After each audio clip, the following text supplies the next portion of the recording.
नमस्कार विद्यार्थी मित्र मैत्रिणींनो, मी कावेरी आपल्या @करंजी ऑफिशियल या यूट्यूब चॅनेलवर आपले स्वागत करत आहे. आज आपण पोलीस भरतीसाठीची IMP क्वेश्चन सिरीज चालू केलेली आहे. चालू घडामोडीच्या प्रत्येक छोट्या टॉपिकचं MCQ टाईप क्वेश्चन आन्सर आपण घेणार आहोत. ओके, तर MCQ ला आता सुरू करण्याआधी आपण मागच्या व्हिडिओमध्ये एक प्रश्न विचारला होता. त्या प्रश्नाचं उत्तर आपण घेऊया आता. महाराष्ट्रातील पहिले गुलाबाचे गाव कोणते आणि ते कोणत्या जिल्ह्यात आहे? या प्रश्नाचं बरोबर उत्तर हे महाराष्ट्रातील पहिले गुलाबाचे गाव पारपार हे आहे आणि ते सातारा जिल्ह्यातील महाबळेश्वर तालुक्यात आहे. ओके, तर आता व्हिडिओला सुरुवात करण्याआधी तुम्ही चॅनलवर जर नवीन असाल तर चॅनलला सबस्क्राईब करा. आपले नवीनच चॅनल आपण चालू केलेले आहे, तर तुमचा चांगला प्रतिसाद मिळू द्या चॅनलला. व्हिडिओ आवडल्यास लाईक करा, आपल्या मित्रमैत्रिणींना शेअर करा आणि व्हिडिओमध्ये विचारलेल्या प्रश्नांची उत्तरं द्या, कमेंट्स करा. चला आता आपण MCQ ला सुरुवात करूया. घेऊया पहिला प्रश्न.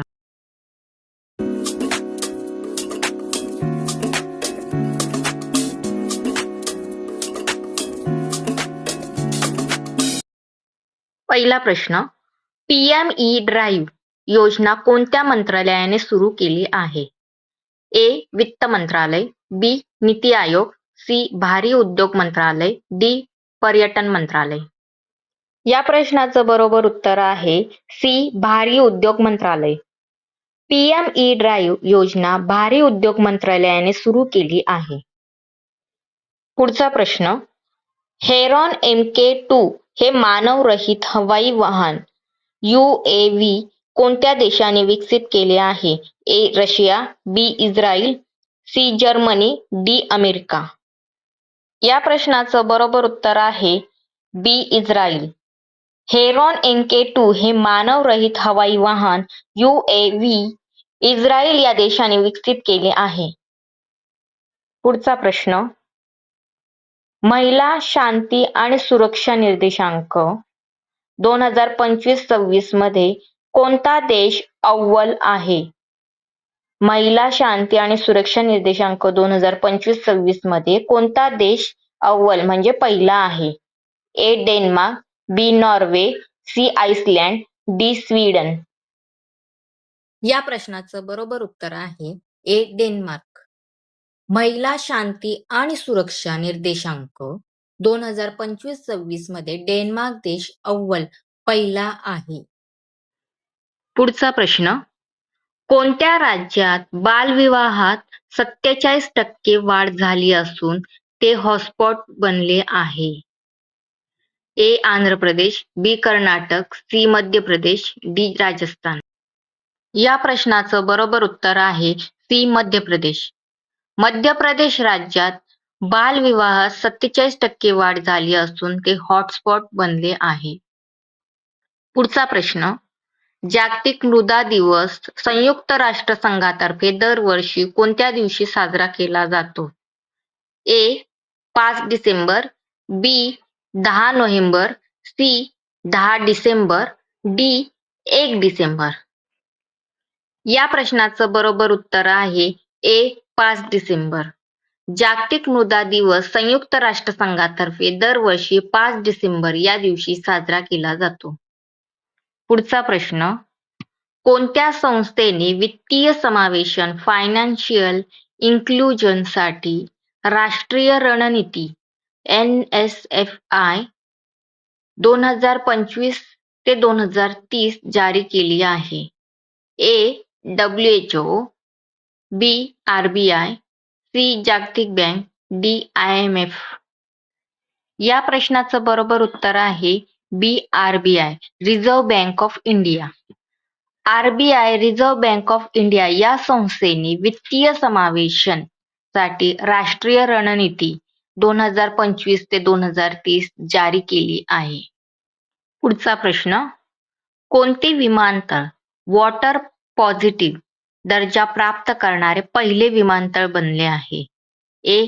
मुंबई आंतरराष्ट्रीय हवाई अड्डा, B. इंदिरा गांधी आंतरराष्ट्रीय हवाई अड्डा, सी. राजीव गांधी आंतरराष्ट्रीय हवाई अड्डा, डी. केम्पेगौडा आंतरराष्ट्रीय हवाई अड्डा. या प्रश्नाचं बरोबर उत्तर आहे बी. इंदिरा गांधी आंतरराष्ट्रीय विमानतळ. इंदिरा गांधी आंतरराष्ट्रीय विमानतळ वॉटर पॉझिटिव्ह दर्जा प्राप्त करणारे पहिले विमानतळ बनले आहे. पुढचा प्रश्न, गिनी बिसाऊ जेथे नुकतेच लष्करी शासनामुळे तणाव होता, ते कोणत्या खंडात महाद्वीप स्थित आहे?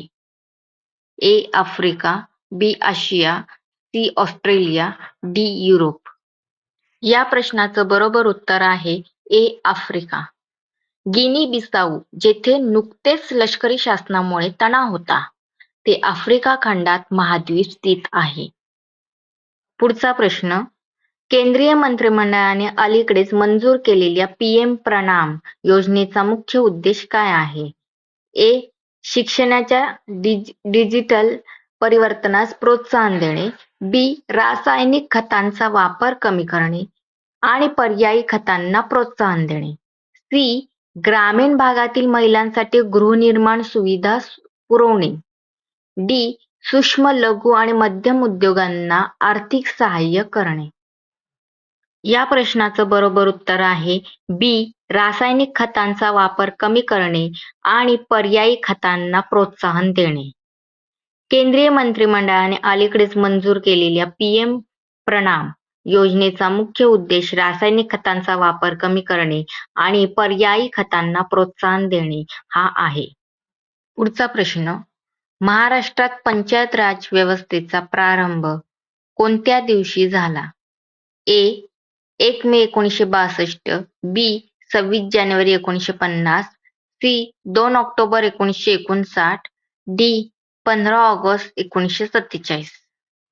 या प्रश्नाचं बरोबर उत्तर आहे ए. 1 मे 1962.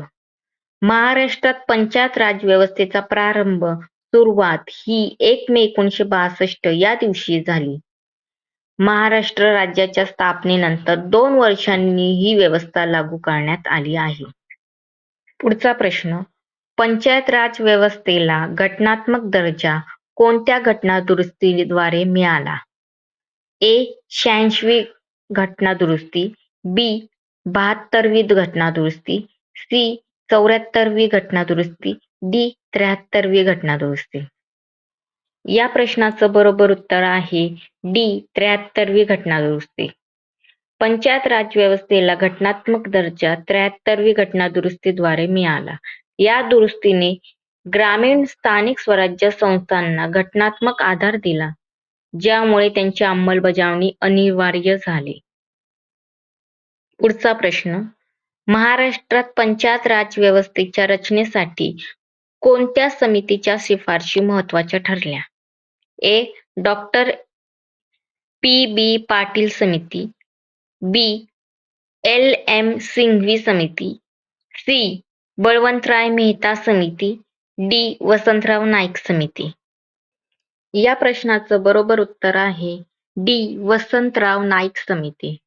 महाराष्ट्रातील पंचायत राज व्यवस्थेच्या रचनेसाठी वसंतराव नाईक समिती या समितीच्या शिफारशी महत्त्वाच्या ठरल्या. पुढचा प्रश्न, मूलभूत हक्कांचा समावेश भारतीय संविधानाच्या कोणत्या भागात करण्यात आला आहे? ए. भाग 2, बी. भाग 3, सी. भाग 4, डी. भाग 1. या प्रश्नाचं बरोबर उत्तर आहे बी. भाग 3. संविधानाच्या भाग 3 मध्ये अनुच्छेद 12 ते 35 मध्ये नागरिकांच्या मूलभूत हक्कांचे वर्णन केलेले आहे. पुढचा प्रश्न, पोलिसांच्या संदर्भात FIRचा पूर्ण अर्थ फुल फॉर्म काय आहे? FIRचा पूर्ण अर्थ फुल फॉर्म काय आहे? A. Final investigation report, B.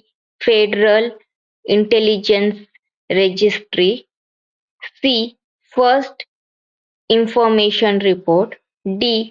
Formal inquiry request. या प्रश्नाचं बरोबर उत्तर आहे सी. First information report. गुन्हा घडल्यानंतर पोलीस ठाण्यात दाखल केली जाणारी ही पहिली लेखी माहिती असते, म्हणून तिला फर्स्ट इन्फॉर्मेशन रिपोर्ट असे म्हणतात. पोलिसांच्या संदर्भात FIR चा पूर्ण अर्थ फर्स्ट इन्फॉर्मेशन रिपोर्ट हा आहे. पुढचा प्रश्न, ऑलिम्पिकमध्ये वैयक्तिक सुवर्ण पदक जिंकणारा पहिला भारतीय खेळाडू कोण? A. PV Sindhu, B. Neeraj Chopra, C. Abhinav Bindra, D. KD Jadhav. या प्रश्नाचं बरोबर उत्तर आहे C. अभिनव बिंद्रा. अभिनव बिंद्रा यांनी 2008 मध्ये बीजिंग ऑलिम्पिकमध्ये 10 मीटर एअर रायफल नेमबाजीमध्ये भारतासाठी पहिले वैयक्तिक सुवर्ण पदक जिंकले. पुढचा प्रश्न, भारताची सिलिकॉन व्हॅली म्हणून कोणत्या शहराला ओळखले जाते? A. Mumbai, B. Bengaluru, C. Pune, D. Hyderabad. या प्रश्नाचं बरोबर उत्तर आहे B. बंगळूर. माहिती तंत्रज्ञान IT उद्योगाचे सर्वात मोठे केंद्र असल्यामुळे बंगळूर शहराला सिलिकॉन व्हॅली ऑफ इंडिया असे म्हटले जाते. पुढचा प्रश्न, हडप्पा संस्कृतीतील प्रमुख बंदर शहर कोणते आहे? Port city. A. Dholavira, B. Harappa, C. Mohenjo-daro, D. Lothal. या प्रश्नाचं बरोबर उत्तर आहे D. लोथल. लोथल हे गुजरातमध्ये असलेले हडप्पा संस्कृतीतील एक महत्त्वपूर्ण बंदर शहर आणि गोदी होते. पुढचा प्रश्न, भारतीय संविधानाचा आत्मा आणि हृदय असे डॉ. बाबासाहेब आंबेडकरांनी कोणत्या अनुच्छेदास संबोधले आहे? A. अनुच्छेद 21, B. अनुच्छेद 32, C. अनुच्छेद 19, D. अनुच्छेद 40. या प्रश्नाचं बरोबर उत्तर आहे B. अनुच्छेद 32. अनुच्छेद 32 हे संविधानिक उपायांचा हक्क सुनिश्चित करते, ज्यामुळे मूलभूत हक्कांच्या अंमलबजावणीसाठी थेट सर्वोच्च न्यायालयात जाता येते. ओके, आता आपण इथे थांबूया. पुन्हा भेटूया नवीन व्हिडिओमध्ये पोलीस भरतीच्या IMP क्वेश्चन सिरीज भाग 2 मध्ये. जाण्याआधी तुमच्यासाठीचा एक प्रश्न, ग्रामपंचायतीचा शासकीय प्रमुख कोण असतो? या प्रश्नाचं बरोबर उत्तर तुम्ही कमेंट्स करून द्या. ग्रामपंचायतीचा शासकीय प्रमुख कोण असतो? तुमच्या कमेंट्स या प्रश्नाच्या आल्या पाहिजेत. आणि जर व्हिडिओ आवडला असल्यास लाईक करा, शेअर करा आणि कमेंट्स करा. अशाच नवनवीन प्रश्नसंचासाठी आजच चॅनेलला सबस्क्राईब करा. धन्यवाद.